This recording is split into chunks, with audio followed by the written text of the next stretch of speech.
আজকে আমাদের বাড়িতে হয়েছে মনসা পুজো, জানি অনেকের বাড়িতেই হয়েছে, তাই জন্য মায়ের দিকে পুজোর সব কিছু আয়োজন করে ফেলেছে।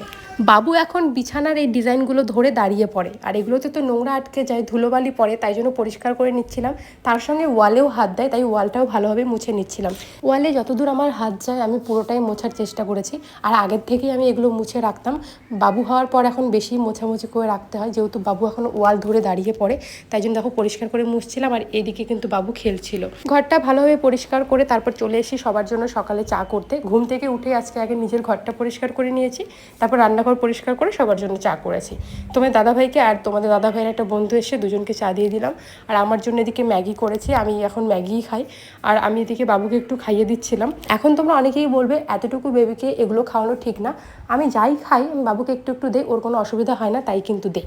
আর বেশি দেই না, 2-1 মুখে দিই। যেহেতু ঘরটা পরিষ্কার করেছিলাম, বিছানার চাদর তারপর পর্দাগুলো ধুয়ে দিয়েছিলাম, অন্য একটা বিছানার চাদর লাগালাম, আর পর্দাগুলো শুকিয়ে গেছে তাই এই পর্দাটাই লাগিয়ে দিলাম। বিছানাটা দেখো সুন্দরভাবে গুছিয়ে নিয়েছি। আর এই পুতুলগুলোকে আমার ছেলে বেশিক্ষণ রাখতে দেবে না, ওর হচ্ছে শত্রু হয় পুতুলগুলো, এলোমেলো করে দেয়। দেখতেই পাচ্ছ ছড়িয়ে ছিটিয়ে কী করেছে।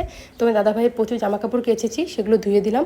বাবুর জন্য দেখো একটা বোতল অর্ডার করেছি, যেটা চামচের মতো। এটা হলো জিভ পরিষ্কার করে দেওয়া, আর একটা চামচ ছিল এক্সট্রা। এটাতে করে আঙ্গুর বা যে কোনো ফল দিলে বাবু রসটা খেতে পারে। প্রোডাক্ট আমি ট্যাগ করে দিয়েছি, তোমরা নিতে চাইলে নিতে পারো। বাবু দেখো কিভাবে উপর করে ঘুমায়। এখন রাতে বানিয়েছিলাম লুচি।